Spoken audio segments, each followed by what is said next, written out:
Pria ini selalu merasa kepanasan, sehingga dia selalu duduk di depan puluhan kipas angin setiap harinya. Karena jika kepanasan keringat dalam tubuhnya akan keluar mengalir begitu deras seperti sedang terguyur hujan. Ketika dia menaiki bus, orang-orang terkena dampaknya karena keringatnya terus mengalir dan membuat bus itu kebanjiran. Sehingga pria itu pun diturunkan di tengah jalan.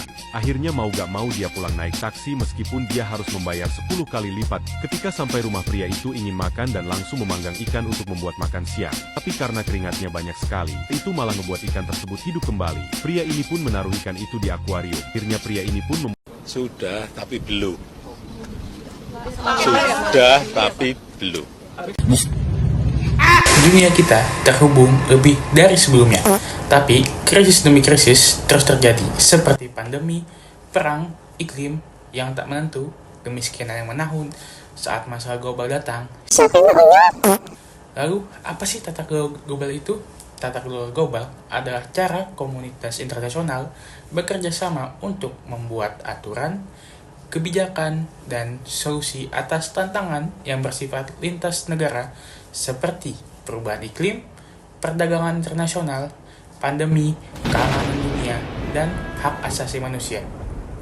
Tata global bukan hanya tentang aturan dan lembaga, ini tentang bagaimana dunia mengatur dirinya sendiri, tentang kerjasama lintas negara, lintas budaya, dan lintas kepentingan untuk menjawab tantangan bersama. Dan pembahasan kali ini aku bakal membahas tentang apa fungsi dari tata global itu sendiri. Jadi tata global berfungsi sebagai kerangka atau aturan dan juga norma yang berfungsi untuk mengatur interaksi antar negara ataupun aktor internasional lainnya.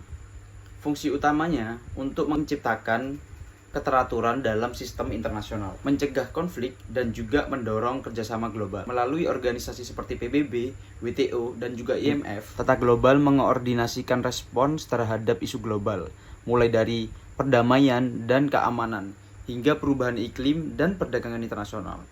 Tanpa adanya tata global, hubungan internasional bisa bersifat anarkis dan tidak terkoordinasi. Jadi, fungsi tata global sangat penting untuk memastikan stabilitas, keadilan, dan keberlanjutan dalam sistem dunia. Dalam tata kelola global, aktor-aktor yang terlibat memiliki peran penting dalam mengatur isu-isu lintas batas.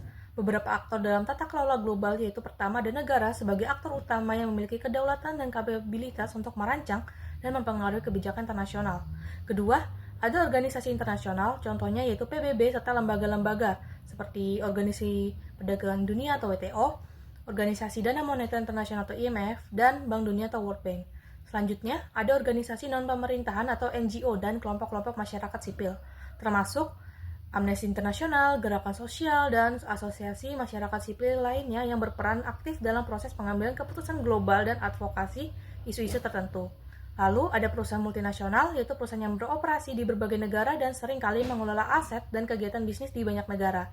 Dengan demikian, tata kelola global merupakan proses kolaboratif yang melibatkan berbagai aktor dari negara maupun non-negara yang bersama-sama menangani isu-isu global. Ada dua isu yang harus menjadi perhatian khusus dunia saat ini. Yang pertama adalah krisis global, krisis iklim global. Yang kedua adalah ketimpangan ekonomi oleh negara-negara berkembang. Dalam yang pertama ialah krisis lingkungan, di mana isu ini harus memerlukan integrasi atau kerjasama lintas batas negara, karena isu ini tidak bisa diselesaikan oleh satu negara. Sebagai contoh, jika ada kebakaran di Indonesia, yang menjadi korban daripada lingkungan bukan hanya di Indonesia, tentu saja negara-negara tetangga, bahkan negara-negara lain seperti Singapura, Australia, ataupun Malaysia. Jadi diperlukannya tata kelola global yang baik untuk mengatasi masalah lingkungan ini. Kemudian yang kedua ialah ketimpangan ekonomi. Banyak sekali negara-negara berkembang,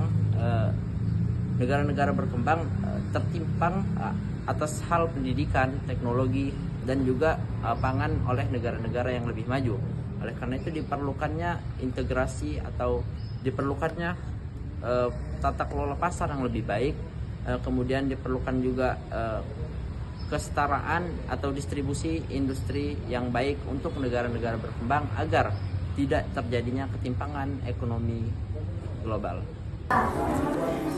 Baik, kita masuk dalam prinsip. Yang pertama ada prinsip keadilan dalam tata kelola global menurut International Corporate Governance Network. Hal ini menekankan pentingnya kesetaraan perilakuan terhadap semua pemangku kepentingan dan juga mencakup perlindungan hak-hak pemegang saham, akses informasi yang transparan, dan kesempatan yang sama untuk berpartisipasi dalam pengambilan keputusan. Keadilan yang juga berarti menghadiri diskriminasi dan memastikan bahwa semua pihak memiliki suara dalam proses governance. Selain itu, ICGN mendorong perusahaan untuk bertanggung jawab secara sosial dan lingkungan, sehingga menciptakan nilai jangka panjang yang menguntungkan semua pemangku kepentingan. Prinsip ini bertujuan untuk membangun kepercayaan dan meningkatkan reputasi perusahaan di pasar global. Prinsip transparansi dalam tata kelola global mengacu pada keterbukaan dan kejelasan dalam pengambilan keputusan dan pengelolaan sumber daya. Transparansi memastikan bahwa informasi penting tersedia bagi semua pemangku kepentingan, termasuk masyarakat, pemerintah, dan organisasi internasional. Dengan menerapkan prinsip ini, proses pengambilan keputusan menjadi lebih akuntabel dan dapat diawasi. Hal ini membantu mencegah praktik korupsi dan penyalahgunaan kekuasaan, serta meningkatkan kepercayaan publik terhadap institusi. Transparansi juga mendorong partisipasi aktif dari masyarakat, memungkinkan mereka untuk memberikan masukan dan berkontribusi dalam proses tata kelola. Dengan demikian, prinsip transparansi adalah fondasi penting untuk menciptakan tata kelola yang adil, efektif, dan berkelanjutan di tingkat global. Yang selanjutnya adalah prinsip tanggung jawab. Prinsip tanggung jawab dalam tata kelola global menekankan kewajiban moral dan institusional aktor internasional untuk bertindak adil sesuai dengan norma-norma yang adil, transparan, dan bertanggung jawab. Ini mencangkup mempertimbangkan kepentingan bersama, menjunjung hak asasi manusia, dan berkontribusi pada keberlanjutan dan keadilan global. Dengan mekanisme akuntabilitas yang tepat, aktor global dapat memastikan bahwa tindakan mereka berdampak positif dan tidak merugikan kelompok rentan. Prinsip ini sangat penting untuk menciptakan tata kelola global yang adil, inklusif, dan dapat dipercaya. Selanjutnya ada akuntabilitas. Akuntabilitas adalah salah satu prinsip dasar tata kelola pemerintahan yang baik di seluruh dunia. Tanggung jawab berarti bahwa para pembuat keputusan di bidang publik, swasta, dan masyarakat sipil bertanggung jawab atas keputusan, perilaku, dan hasil mereka kepada publik atau pemangku kepentingan yang telah memberi mereka kekuasaan. Dalam perspektif dunia, akuntabilitas memerlukan tanggung jawab dan moral, etika, dan untuk memenuhi kebutuhan publik dan menegakkan integritas tata kelola serta akuntabilitas administratif. Bisa disimpulkan bahwa prinsip akuntabilitas dalam tata kelola global adalah fondasi utama untuk memastikan bahwa kekuasaan dijalankan dengan transparan, adil, dan bertanggung jawab, serta untuk mencegah penyalahgunaan wewenang. Akuntabilitas memperkuat kepercayaan publik dan meningkatkan kualitas tata kelola di tingkat nasional maupun internasional. Kita hidup di dunia yang saling terhubung. Apa yang terjadi di suatu belahan bumi dapat berdampak pada kehidupan di tempat lain. Perubahan iklim, ekonomi global, kesenjangan sosial, hingga akses terhadap pendidikan dan teknologi adalah isu-isu yang membutuhkan perhatian serius. Dan siapa yang bisa membawa perubahan, yaitu adalah kita anak muda. Generasi kita memiliki kekuatan luar biasa. Kita kreatif, kritis, dan penuh inovasi. Dan kita adalah generasi yang tumbuh di era digital.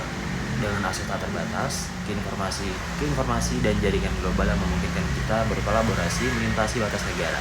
Nah, sekarang sudah saatnya kita mengambil peran lebih besar dalam tata kelola global. Nah, apa yang bisa kita lakukan? 1. Kita harus berani bersuara aspirasi. Suara kita adalah kekuatan. Dengan memanfaatkan media sosial, petisi, dan forum internasional, kita bisa berkontribusi pada kebijakan global. Dan kedua adalah mendukung keberlanjutan, mulai dari gaya hidup, ramah lingkungan, hingga aksi nyata seperti mendukung ekonomi hijau dan berkonsumsi berkelanjutan. Dan ketiga adalah berjejaring dan berkolaborasi. Bersama kita lebih kuat. Kita harus bergabung dengan komunitas global, organisasi pemuda, dan inisiatif dalam perubahan untuk memperkuat aksi kolektif. Dan keempat, yang terakhir adalah mengedukasi diri dan orang lain. Semakin banyak yang paham pentingnya tata kelola global, semakin besar pula dampak yang bisa kita ciptakan. Nah, dan ini bukan hanya tentang masa depan kita, tetapi juga tentang warisan yang kita tinggalkan untuk generasi setelah kita. Bersama kita mengubah dunia. Thank you. Ketimpangan, krisis iklim, konflik, dan pandemi menunjukkan satu hal, kita tidak bisa berjalan sendiri. Dunia membutuhkan tata kelola global yang adil, inklusif, dan juga transparan. Ini bukan sekedar tentang kebijakan, tapi tentang keadilan, solidaritas, dan juga keberlanjutan. Ketika negara, sektor swasta, dan masyarakat sipil bekerja sama, kita bisa membuat keputusan yang berdampak positif bagi seluruh umat manusia. Mari bangun dunia yang tidak hanya bertahan, tapi juga berkembang bersama. Tata kelola global dimulai dari kesadaran dan aksi kita hari ini. Terima kasih dan sampai jumpa. Satu virus mengguncang dunia.